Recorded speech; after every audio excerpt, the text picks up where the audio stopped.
Selamat malam para penonton. Selamat malam kaum mendang-mending. Selamat datang di Midnight Live episode 30.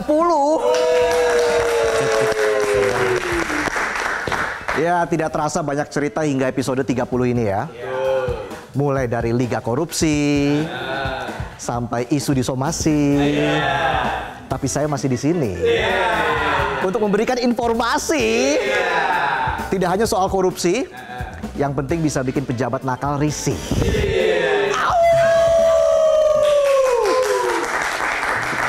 Dan langsung saja, tunggu dulu. Anda mau apa ini? Saya lagi protokol kesehatan ini. Lagi banyak virus katanya. Lagi virus, jadi untuk menjaga kesehatan saya menggunakan masker. Bukan masker ini dong. No, yang ini kan sekaligus. Ini yang masker, ini? Iya. Salah beli dong saya. Ini kenapa pakai masker bengkoang? Ya kan sebagai co-host andalan, saya harus menjaga perawatan muka saya. Tapi saya harus menjaga virus-virus juga kan supaya nggak masuk. Iya. Jadi pakai masker ini? Iya dong. Oke kalau gitu deh. Inilah, tolonglah. Maskernya dibuka dulu. Ya nggak apa-apa lah gini lah. Tapi itu masker bengkoang buat menjaga virus yang merusak wajah kayaknya. Iya. Sebagai calon presenter ya nggak? Iya. Malah kayak maling kayak begini, Tong. Oke, saya lanjutin dulu deh, nongkrong. Ya udah, sana deh. Nanti kita ketemu lagi ya. Oke. Ya, tepuk tangan untuk Otong Setiabudi. Oke, langsung saja kita mulai informasi dalam Midnight Live di episode ke-30 ini. Langsung saja kita mulai, inilah Midnight Live.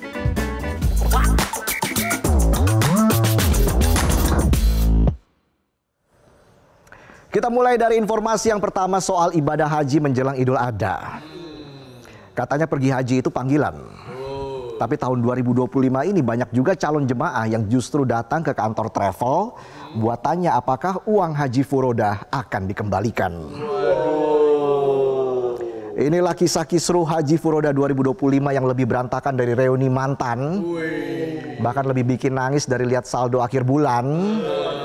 Apalagi saldo akhir bulannya penonton. Seharusnya haji furodah itu jalur cepat, pakai visa khusus, tanpa kuota pemerintah, langsung dari kerajaan Saudi. Tapi kali ini visanya zonk. Kayak tirai kuis berhadiah tapi isinya kardus kosong. Anda pilih mana? Uang cash yang ada di kantong saya atau tirai nomor 2? Sayang sekali kantong saya dan tirai isinya sama-sama aja, sama-sama kosong. Isiin dong.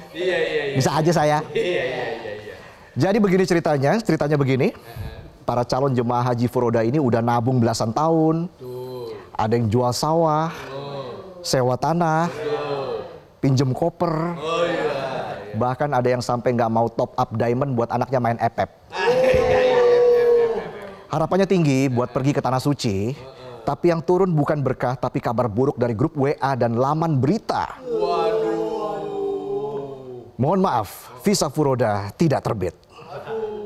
Gak cuma calon jemaah yang bubar, travel haji ikut ambiar. Uang miliaran rupiah sudah melayang buat akomodasi, hotel sudah DP, catering sudah order.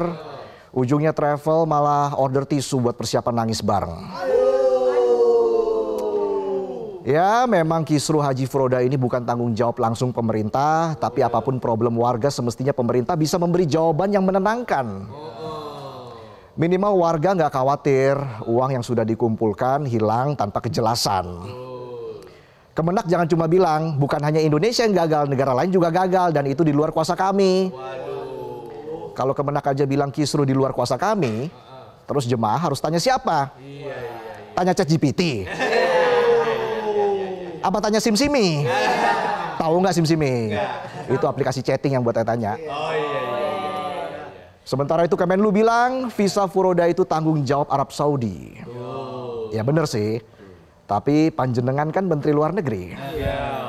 Harusnya melakukan diplomasi. Masa suruh jemaah yang nanya langsung ke Arab Saudi? Berangkat aja gagal, ini malah disuruh tanya. Lah kok nanya saya? Ya nggak tahu saya.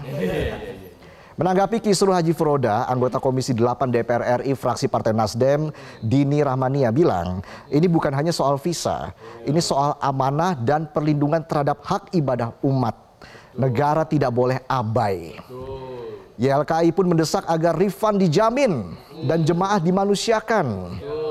Soalnya selama ini diperlakukan kayak kode promo online shop. Ada tapi nggak pernah diklaim. Sudah tapi belum. Belum tapi sudah. Wong saya ini manusia biasa makan nasi. Penonton ketawa saya waspada nih. Kisruh haji tahun ini nggak berhenti di polemik Haji Furoda yang sedihnya nusuk hati calon haji di tanah air karena gagal berangkat ke tanah suci. Ada juga kisruh kartu nusuk yang bikin jemaah haji di tanah suci beribadah tidak khusyuk. Jadi kartu nusuk ini semacam kartu All Access Pass haji versi Saudi. Tanpa kartu ini jemaah nggak bisa akses transportasi, layanan, sampai tempat ibadah. Bayangin jemaah lagi panas-panasan di Padang Arafah, sampai tenggorokan kering, bibir pecah-pecah, sakit kepala. Tiba-tiba diusir dari bus gara-gara nggak punya kartu nusuk. Ditambah lagi kisruh skema syarikah yang menggantikan sistem maktab. Jadi dulu setiap jemaah punya pengurus di Mina dan Arafah. Nah sekarang dengan skema syarikah dilempar ke perusahaan-perusahaan lokal di Saudi. Masalahnya nggak semua perusahaan punya tanggung jawab. Ujungnya bikin banyak jemaah bingung. Haji jadi seperti masuk labirin tanpa peta, nggak tahu siapa panduannya. Mau makan aja bingung tanya siapa. Makan malam bingung pakai apa. Ada lauknya apa cuma pakai doa aja. Jadi ibadah haji itu bukan cuma soal spiritualitas tapi juga ujian manajemen massa dan seharusnya Indonesia yang berpenduduk mayoritas muslim sudah lulus ujian itu. Meskipun terkadang muncul aturan dari Arab Saudi yang datang tiba-tiba dan ngagetin.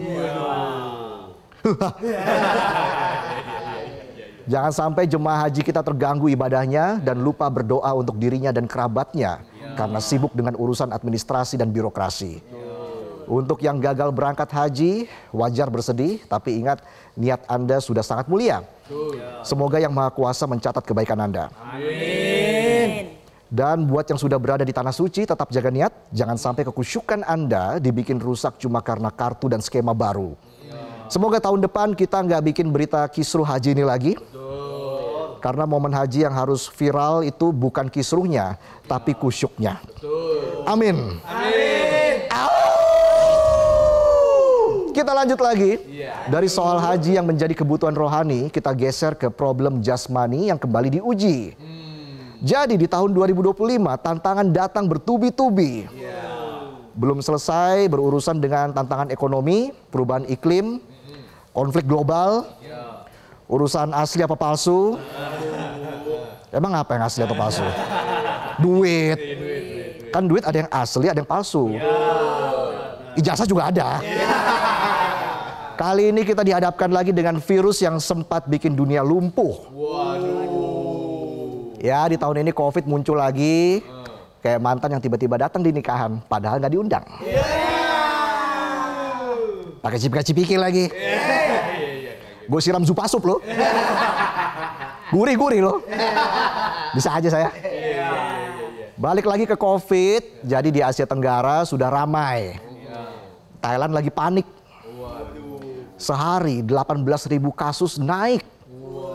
Sekolah langsung online lagi. Suasana balik kayak 2020. Anak-anak sudah beli sepatu baru, malah belajar di kamar lagi. Sepatunya nganggur, emak bapaknya lembur, stres nyanyi lagu Thailand. Oke, are you ready? Ready. Mulai lebih Jun. Begone check like that. Wo. Telat musiknya. Cari duit gini amat. Balik lagi kasus COVID. Sementara itu di Singapura juga lagi deg-degan. Varian LF7 dan NB18 mulai menyebar. Di Hong Kong naik lagi karena varian JN1 dan di Malaysia ketemu varian XEC. Kalau kita ketemuan di XXI aja ya. Cari bangku yang pojok. Sambil nonton film Box Office. Biasanya kita bilang, tenang, itu negara tetangga. Di Indonesia masih kecil kasusnya. Yakin kecil? Beneran kecil kasusnya atau kecil sampling tesnya? Tapi berdasarkan surat edaran Kemenkes, sepertinya kita boleh tetap ngecil, tapi harus ekstra waspada. Ibarat nongkrong di warkop sambil mabar, tapi tengok kanan kiri, takut bapak tiba-tiba lewat bawa gesper. Dalam surat edaran waspada COVID yang dirilis Kemenkes, belum ada travel ban atau pengetatan perjalanan. Meski di negara-negara tetangga penyebarannya sudah masif, Kemenkes bilang tingkat kematian masih rendah. Sementara pihak istana lewat PCO bilang bahwa warga yang terinfeksi COVID meningkat dan usul protokol kesehatan diterapkan. Hanya hari ini promo beli masker dapat hand sanitizer. Hari Senin harga naik. Cek keranjang kuningnya kakak. Kita sebagai rakyat cuma bisa nerimo. Belum sembuh trauma pandemi kemarin. Sekarang tahu-tahu muncul lagi virus yang sama dengan varian yang berbeda. Mungkin kali ini rasa buahnya lebih terasa. Rakyat kecil sekarang udah nggak punya cadangan. Dan kalau nanti pandemi terulang, bisa jadi nggak cuma kesehatan yang kolaps. Dompet juga ngap-ngap. Tagihan numpuk, kerjaan sepi. Harga telur sekilo udah kayak harga 3 kali anggaran MBG per porsi. Kesenjangan anggaran. Yang kasihan para orang tua dan para sandwich generation. Udah sulit makin kejepit. Baru nafas sedikit, nongol lagi si COVID. Bikin sulit. Dengernya aja bikin nyesek, bukan karena terinfeksi, tapi karena trauma masa lalu. Ingat waktu gaji dipotong?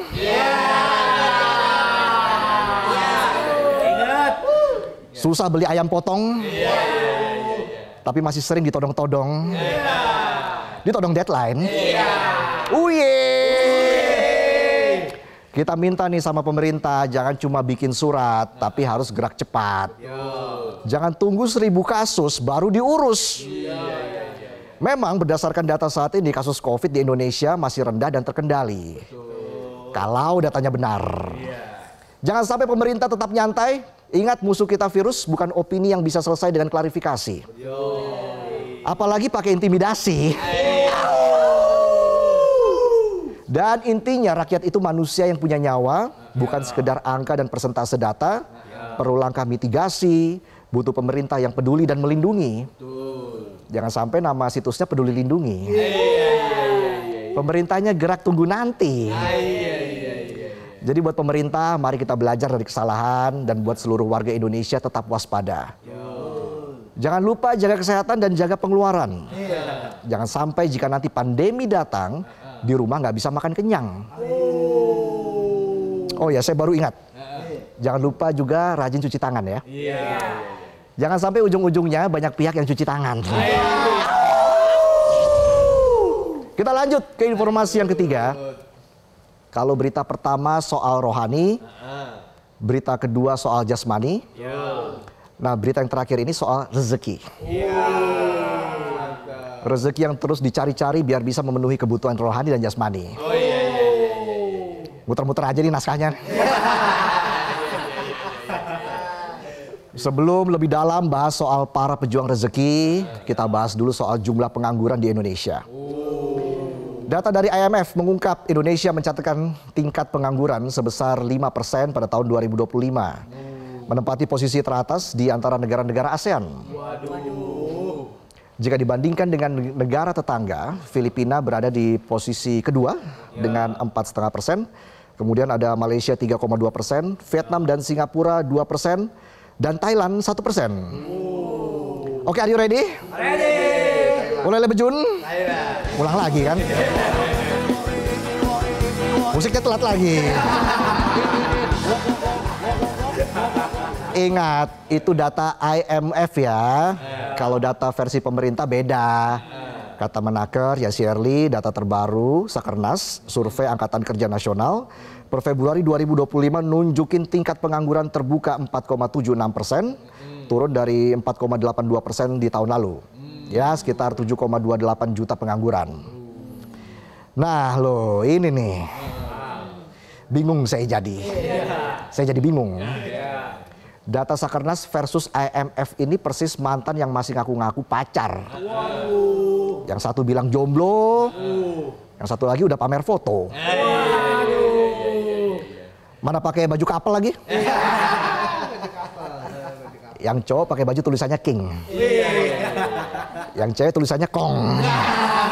Queen dong. Lihat lagi slide kedua nih ya. Bajunya kapal lagi. Yang cowok Fufu. Yang cewek Vivi.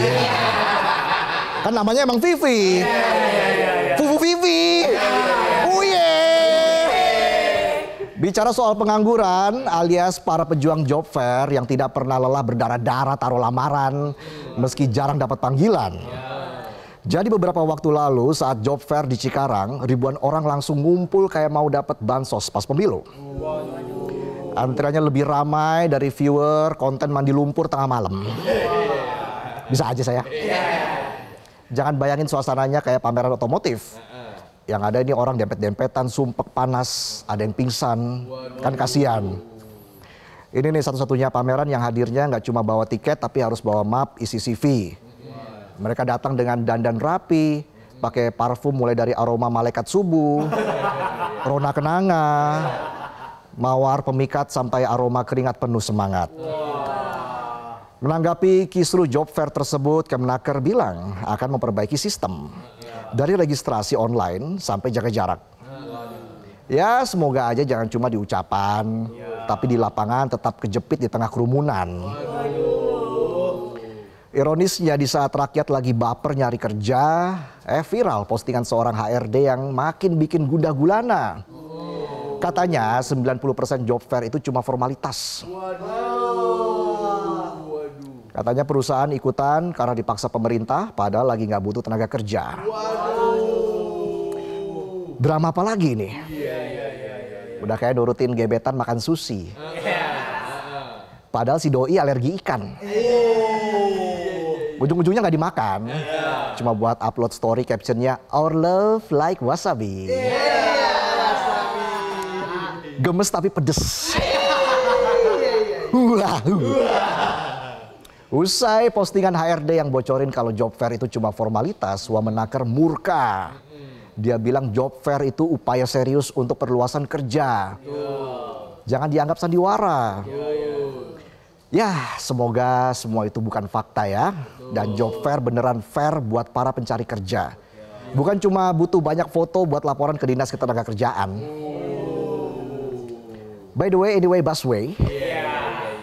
Buat kalian yang sudah stres cari kerja, luangin ngopi di warkop, buka-buka loker online, sambil merenung atau sharing sama sesama pejuang lowongan. Tapi ingat bayar ya. Jangan sampai udah 3 kali ngopi masih ngutang juga. Kayak penonton. Ujung-ujungnya saya disuruh bayar lagi. Saya aja ngutang.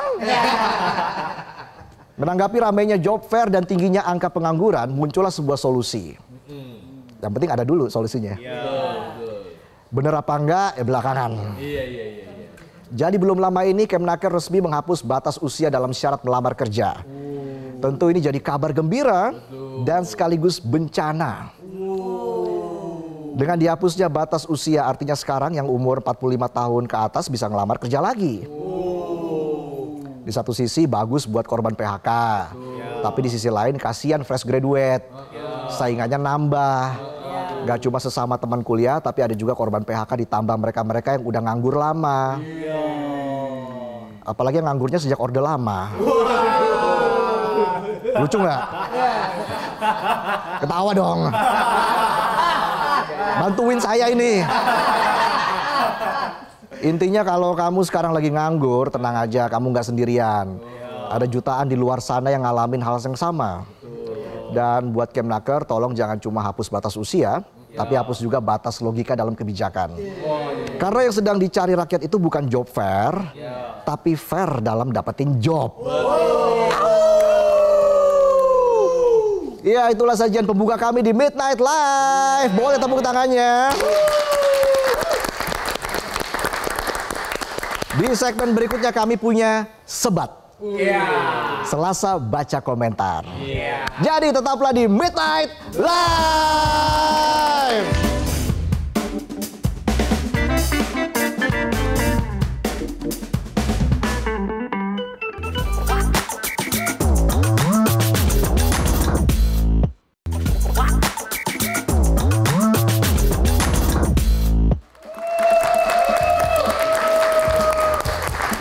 Kembali lagi di Midnight Live. Ayo, siapa di sini yang masih suka nongkrong sampai malam? Ayo. Siapa yang suka mabar sampai malam? Ayo.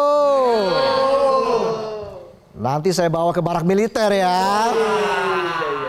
Penonton yang ganteng-ganteng, penontonnya cantik-cantik. Jangan suka nongkrong sampai malam ya. Nanti saya bawa ke barak militer ya. Ngomong-ngomong soal jam malam, Jawa Barat udah mulai menerapkan peraturan jam malam buat anak muda. Kita tahu anak-anak muda penuh energi, semangat, dan agenda nongkrong yang tidak berujung. Namun agenda malam itu harus dibatasi agar kegiatan negatif bisa diatasi. Dan untuk melihat bagaimana kondisi jalannya peraturan jam malam, kita langsung saja menuju Jawa Barat karena di sana sudah ada Sabago Visesa yang akan mengabarkan kondisinya. Sabago, selamat malam. Silakan laporan Anda.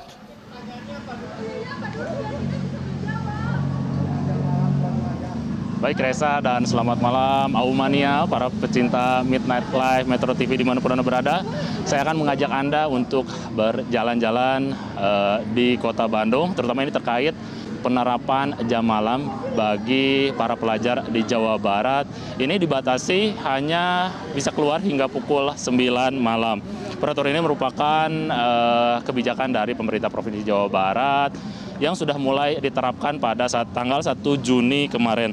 Tadi pun kami sempat mengikuti para petugas gabungan dari Satpol PP maupun dari Binmas Polrestabes Bandung untuk merazia para pelajar yang masih nongkrong ataupun berkeliaran di atas jam 9 malam.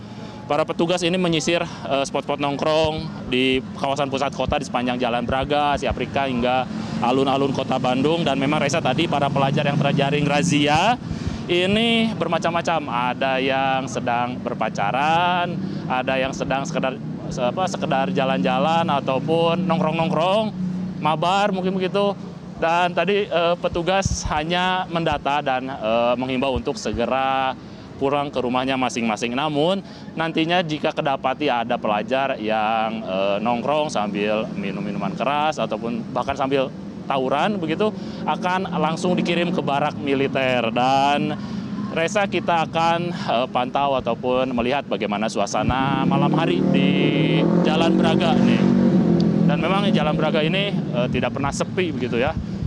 Kafe-kafe maupun restoran di sini memang ada yang buka sampai 24 jam dan memang tidak pernah sepi kalau di Jalan Braga ini.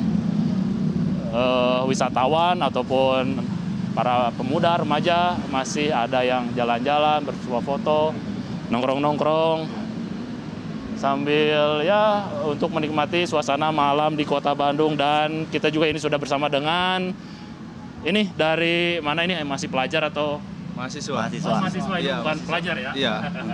Ini dari mana dan ngapain nih untuk di Jalan Braga ini? Lagi healing sih. Lagi healing? Iya, lagi healing. Lagi refreshing gitu. Karena mumet dengan tugas sih, Pak. Mumet dengan tugas. Ini terkait penerapan jam malam untuk para remaja di Kota Bandung. Ini terutama untuk para pelajar ya. Udah tahu sebelumnya nggak sih? Untuk tahu.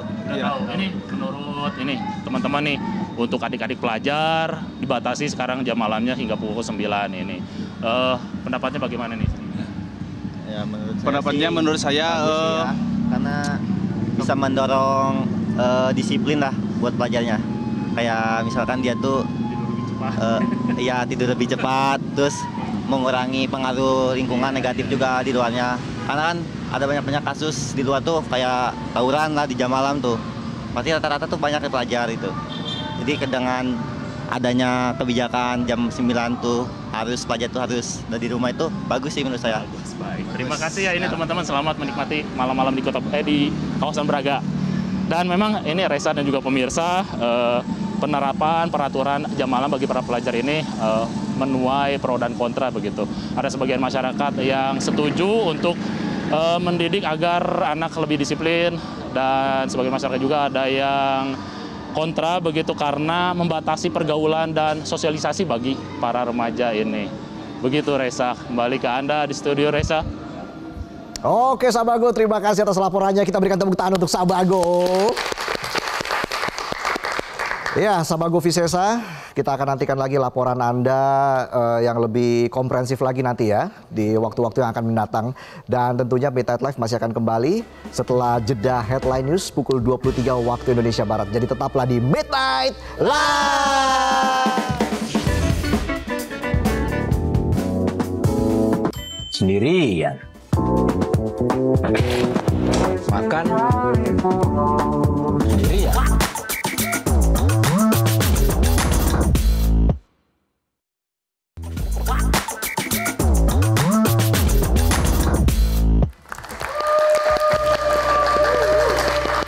Kembali lagi di Midnight Live. Dan tentunya kali ini kita akan masuk.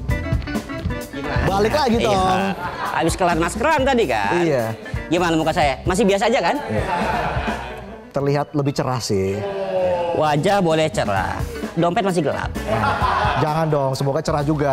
Amin. Lupa ya tadi ketinggalan. Apa? Sebat. Hari ini hari Selasa ya? Iya. Oh ya, langsung saja kita mulai sebat apa? Selasa baca komentar.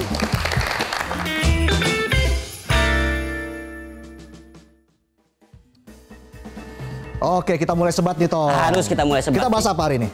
Bahas apa? Bahas timnas dong. Ya, timnas dong. Totalitas banget ya. Iyalah. Ada aja gimmicknya tiap minggu. Ini pasti jersinya modal sendiri nih. Modal sendiri, belum diganti. Ya, seperti biasa.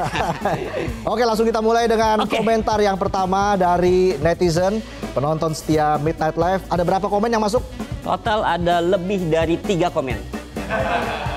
Kan banyak tadi Ya saya lihat. banyak, kan lebih dari 3 kan banyak juga. Oh, iya. Bisa 20, bisa 30 ya kan? Ya bilangnya Tapi gitu dong, lebih dari 20. lebih dari 15 deh.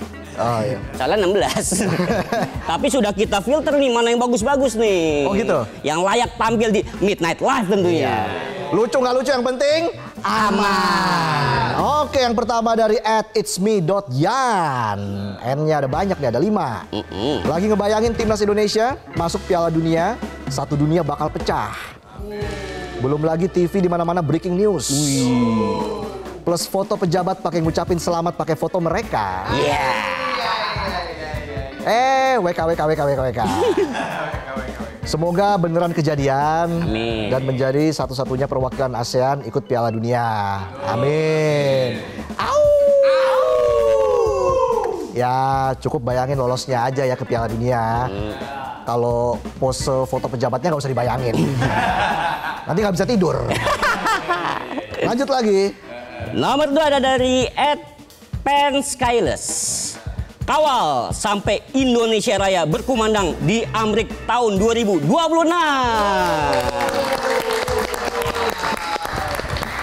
Jangankan ngawal timnas, ngawal kamu juga aku mampu.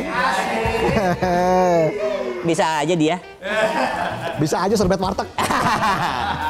Komentar yang ketiga @1manuels. Jika Indonesia lolos ke Piala Dunia, saya bernazar akan jalan kaki dari Palmerah sampai ke GBK sambil bernafas. Ini sih namanya olahraga ya. Oh deket. Kan deket dari Palmerah ke GBK. Iya. Makan soto dulu lagi. Lanjut. Lanjut dari @lutfi_Muhammad. Semoga prestasi yang baik di cabang sepak bola bisa go internasional. Amin. Bukan cuma kasus korupsinya aja yang go internasional. Semoga koruptor-koruptor denger nih ya, biar lebih motivasi. Bukan memotivasi tambah korupsi. Motivasi untuk berhenti korupsi. Bisa aja Anda. Bisa aja dirinya. Kita ke komentar yang kelima nih, komentar yang terakhir.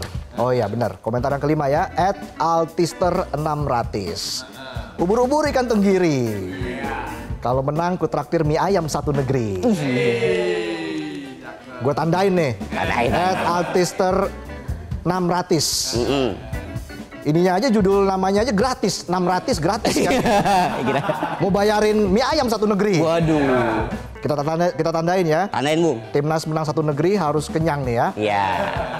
Jangan sampai ditraktir mie ayam satu negeri, ayamnya punah. Iya juga sih, abis. Kebanyakan ya. Ayam terkecil di dunia. Iya. Ayam suwir. Iya bisa juga ya. Bisa juga. Ayam paling kecil di dunia, ayam suwir. Langsung aja deh kita undang narasumber kita, bintang tamu kita hari ini. Siapa tuh, Bu? Katanya seorang rapper. Dan hari ini rilis single terbaru ya di Midnight Live. Yeay! First time, Midnight First time. Kita undang ke atas panggung, inilah Bass Boy. Welcome dong. Bass Boy. Kembali lagi di Midnight Live. Episode ke? Gak tahu. Ke 30. 30. Ya. Kita berikan tepuk tangan sekali lagi untuk Bass Boy. Silakan duduk. Silakan duduk. Terima kasih dong. Otong boleh di sini. Oke. Gak apa-apa kan, di luar skrip dikit apa sekali-sekali gak apa-apa kan. Saya terjebak juga nih. Iya. Emang ada di skrip ini tapi Nggak ada nih.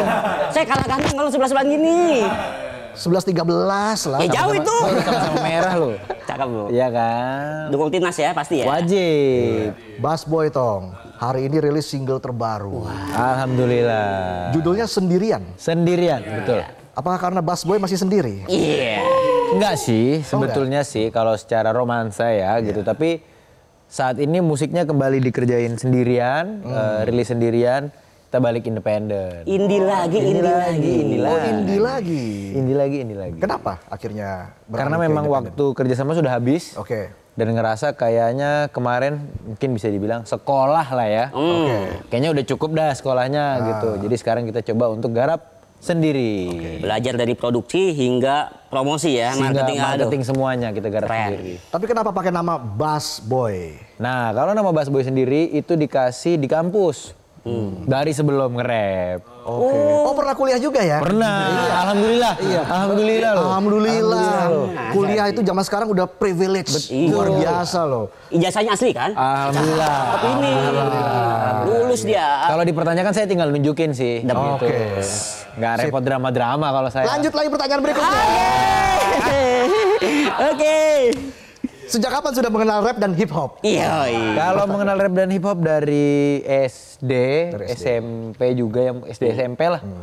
Tapi belum nge-rap waktu itu, cuman sekedar denger-denger doang. Dan waktu itu bisa dibilang bukan sebagai dengeran yang primary, bukan yang primer gitu ya. Masih banyak denger lagu yang bukan lagu rap lah bisa kita bilang waktu itu. SMA mulai ngeband, mainin punk, hardcore, terus rap mulainya di kuliah di kampus. Oke. Memangnya dulu nggak punya cita-cita lain selain nge-rap gitu? Cita-citanya pengen tampil pokoknya. Nggak ada satupun hal spesifik. Yang pasti nggak pengen ngantor gitu bawaannya dulu tuh. Kira-kira apa ya? Tapi secara spesifik waktu itu belum ada satu. Oke. Yang penting nggak bangun pagi ya? Tapi sebenarnya sekarang bangun pagi. Iya, penyiar radio juga kan? Iya. Karena pengen tampil banyak dia kerjaannya. Udah berapa tahun jadi penyiar radio? Sejak 2022 Januari berarti jalan tahun ke-4. Wih, udah 4 tahun penyiar radio. Jadi kelar malam ini langsung besok siaran. Besok siaran. Oh iya. Spesial buat Midnight Live dia begadang. Gimana? Keren. Itu memang Midnight. Live. Dan dia Aumania juga nih. Dan usai sudah wawancara kita belum? Belum. Kirain tadi udah Midnight Live udah selesai.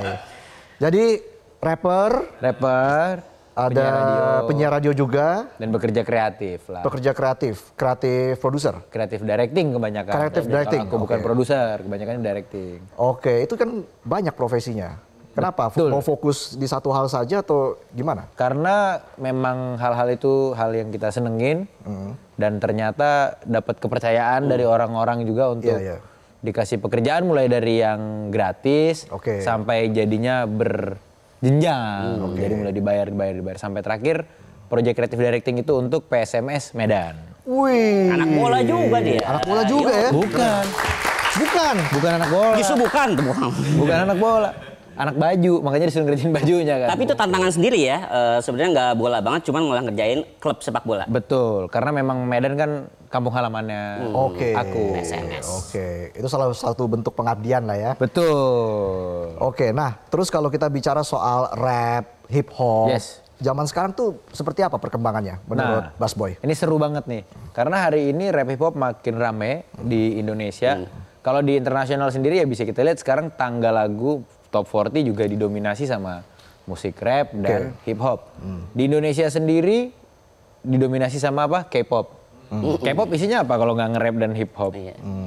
Jadi sekarang hip hop udah jadi popnya ya bisa dibilang. Oke, hip hop sudah menjadi popnya. Sudah menjadi popnya. Hip hop itu jadinya kayak rock and roll di tahun 80, 90 gitu. Yang awalnya memang musik arus pinggir, tapi dia menjadi format populer di tahunnya. Dan sekarang mungkin di era 2014 ke atas sampai 2025 ini, hip hop yang jadi format populernya hari ini. Paling simpel buat kita temuin, apa emang buktinya hip hop jadi format populer? Kita datang aja ke H&M sama Zara. Oke. Itu kan fast fashion ya gitu. Ke outlet baju ya. Outlet baju yang cukup diakses untuk umum gitu. Dan dananya udah hip hop. Gak usah jauh-jauh, bukan pelaku hip hop pun kita lihat Hedi Yunus dan beliau-beliau di Kahitna juga pakai Air Jordan, pakai Off-White. Jadi itu kenapa outfit lo juga seperti ini nih? Kurang lebih ya bisa dibilang sebenarnya. Ini lo yang tentuin sendiri atau ada konsultannya? Enggak, ini sendiri. Oke. Ini Jadi sendiri. boleh disebutin nih. Baju, Ini celana ya? ini merek dari Jakarta. Oke, namanya Othman. Oke. Kalau ini dari Bandung namanya Tenet. Ini topi merek temannya aku nama mereknya Kaos Jelek. Tapi bagus. Itu kan bandelnya dia. Nama brandnya Kaos Jelek. Di total berapa nih? Totalnya ini dikasih, ini dikasih, ini dikasih. Yang sama kayak saya dikasih semua ini. Ya. Mending dikasih semua. Ini masih ngutang. belum diganti tadi. Ya udah kita jeda dulu deh. Jeda dulu. Nanti kita bahas lagi ya. Siap. Oke, nanti kita akan kembali lagi dalam Midnight Live. Jadi tetaplah di Midnight Live.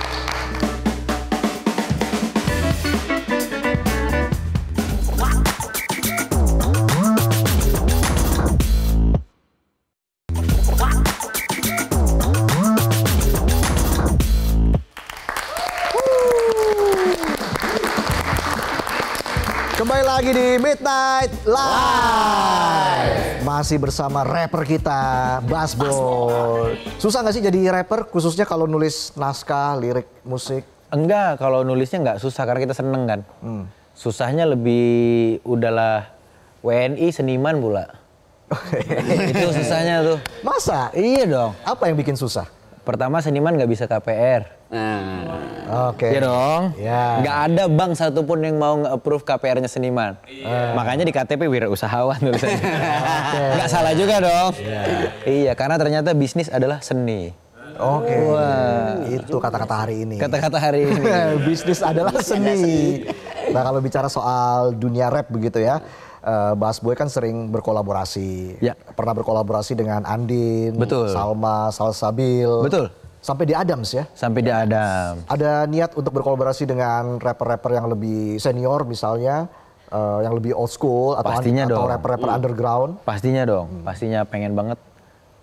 Sebenarnya bukan rapper ya, kalau yang paling aku pengenin banget dari dulu tuh pengen banget bisa kolaborasi sama Project Pop. Legend juga tuh dia tuh. Legend. Kenapa? Karena dia satu-satunya musisi Indonesia tanpa format. Genrenya apa? Iya juga. Rock ada dia. Rock Nge-rap ada, dia pop nge-rap ada. Dia ngelucu tapi nggak murahan. Tetap bisa dianggap serius substansinya. Tapi nggak terlalu berat juga untuk diterima. Jadi kayak dapat all around. Jadi aku ngerasanya kayak blueprintnya Bass Boy itu Project Pop. Oke. Udah pernah ketemu belum sama Yosi dan kawan-kawan? Sama Kang Ujo pernah Kang ketemunya. Dan pernah ngobrol sama Kang Ujo. Cuman semoga suatu hari bisa kejadian. Kita doain. Amin. Jadi secara tidak langsung itu yang menginspirasi musikalitas dari Bass Boy. Betul, banyak banget nginspirasi dan growing up-nya dengerin Project Pop itu cukup gede ya. Paparannya dari TV, dari radio. Karena kan waktu tumbuh, aku kelahiran 97. Oke. Kita tumbuh besar tuh kebanyakan masih konsumsi media satu arah lah. TV dan radio. Zaman MTV juga dulu ya. Betul. Tadi kamu bilang sulit ya menjadi seniman, apalagi WNI. Kurang lebih. Kurang lebih seperti itu ya. Apa yang bisa Bass Boy lakukan sebenarnya untuk bertahan di industri yang saat ini cepat berubah, sangat dinamis kan? Betul. Jadinya kalau sebagai mungkin spesifik rapper dan hip hop, aku pribadi mungkin tidak menjual hip hop gitu ya. Busboy tidak menjajakan hip hop. Busboy yang menjajakan Busboy. Dan Busboy bisa diterima dalam ragam bentuk format, dalam bentuk musik rap, dalam bentuk presenting di radio. Aku juga nge-host podcast. Busboy juga hadir dalam fashion dan desain. Busboy juga hadir dalam wujud komedi. Jadi ya apapun yang aku interest, apapun kesenangan aku ya coba aku jadiin, apapun yang bisa aku tawarin juga ke siapapun itu, ke audiens lah mungkin bilangnya ya. Tadi kan pindah nih dari mayor ke indie sekarang. Betul. Pelajaran apa nih yang akhirnya diterapkan? Ini kan akhirnya jalan sendiri kan? Betul. Pelajaran apa yang diambil waktu saat masih mayor pas jalanin indie kali ini? Kerapihan, disiplin, arsip, terus hal-hal yang lebih company sifatnya ya, bukan secara artistik. Banyaknya belajarnya di label itu lebih hal-hal kantor, aku bilang manajerial, yang harus jauh lebih rapi. Yang terkadang menurut aku, waktu aku pribadi sendiri masih kan awalnya startingnya indie, terus masuk ke label gitu. Di indie pertama itu mikirnya jadi musisi itu karena bisa seenak jidat, karena bisa nggak punya disiplin. Tapi begitu kita ngelihat itu dijalankan secara perusahaan, secara bisnis gitu, bahwasanya disiplin dan kerapihan dan manajerial itu penting sekali ya gitu. Terutama memang kalau kita menyikapin karya kita ataupun karir kita ini sebagai bisnis pasti butuh disiplin dan manajerial yang rapi. Itu sih yang paling. Jadi kalau ditanya soal moto hidup Busboy itu apa? Mungkin tiga kata dari Busboy. Aku malas tapi aku harus. Aku malas tapi aku harus. Harus ya. Misalnya malas bangun pagi. Iya. Nggak apa-apa males, tapi tetap harus kan. Harus dijalanin ya. Iya, bener juga ya. Nggak jadi rajin juga gitu. Iya. Oke. Tiap pagi berangkat juga, aduh pagi banget lagi. Aku malas kerja nih, tapi harus jalan. Tapi harus. Karena kan gajian. Nah, Kalau enggak kita nggak gaji sih. eta. Apalagi baju masih ngutang nih. Iya. Utangnya bukan sama siapa-siapa, sama mertua. Complicated itu ya. Mertuanya emang kaya sih ya. Pinter milih jodoh. Pinter milih jodoh. Oke, bicara soal single terbaru dari Busboy, Sendirian. Yes. Ini kita mau explore lebih jauh lagi soal Sendirian ini. Boleh banget. Baru rilis hari ini. Hari ini. Di semua platform ya. Pukul 00.00 tadi. Wow. Dini hari ya berarti. Oke, apa yang menginspirasi Busboy untuk menciptakan sebuah lagu berjudul Sendirian? Keadaan terbaru ya, balik lagi jadi ngerjain tadi sendiri kalau secara musik ke independen. Terus di tahun 2025 banyak menghadapi perpisahan. Baik dengan kawan, baik dengan rekan bisnis, baik dengan di tahun-tahun sebelumnya juga ada perpisahan romance gitu. Dan di sini juga merantau ya gitu. Tapi Dari Medan ya? Dari Medan betul, tapi sekarang sudah menjadi warga sini.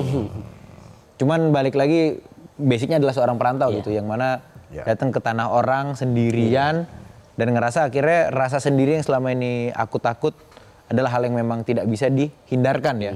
Jadi daripada aku takutin banyak-banyak, ya berdamai sama fakta bahwasannya emang hidup sendiri, mati pun sendiri. Tapi menurut kamu, kamu setuju nggak Busboy kalau orang yang menuju kesuksesan begitu ya, akan banyak ditinggal oleh teman dekat. Kamu termasuk orang yang setuju dengan hal itu?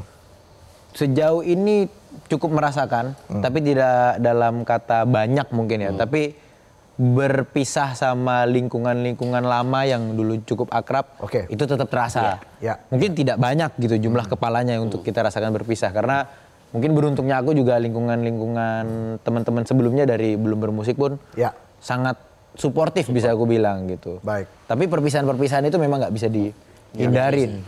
Bahkan kita ngerasa yang kok bisa sih gua dan dia sedekat itu hari ini nggak lagi berpisah. Mungkin memang sudah beda pandangan, beda prioritas. Iya, prioritas. Prioritas sih ya yang paling. Dan sudah jalannya seperti itu. Sudah jalannya seperti itu. Ya. Dan tentunya penampilan dari Busboy akan menjadi penutup kita di Midnight Live pada malam ini. Jadi the stage is yours. Terima kasih. Sendirian oleh Busboy. Saya Valentinus Reza dan juga Otong Setiabudi mengucapkan terima kasih atas perhatian Anda. Kita jumpa lagi di Midnight Live.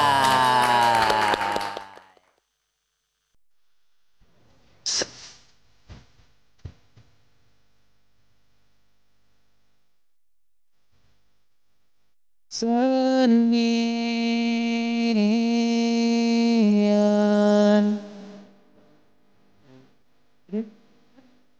Sendirian. Punya pendirian. Sendirian. Sendirian aku tetap masih walau nama aku bukan Rian. Sendirian. Sendirian. Sendirian aku punya pendirian. Sendirian. Sendirian aku tetap masih walau nama aku bukan Rian. Gak segala medan out to brain.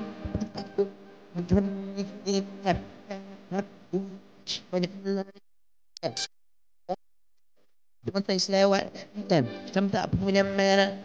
Sekali dua kali jalan coba manipuli, tiga kali empat kali jalan berlagak peduli serigala berbunga coba minum punya awas lutut kemuka low macam Tony Jari enggak cocok panas tapi orang-orang ini Tekin waris tangan waris ketepin siram pupuk manik aku setuju beringin apa aku rindu speechless stop ringing sendirian sendirian sendirian aku punya pendirian sendirian sendirian aku tetap masih walau nama aku pendirian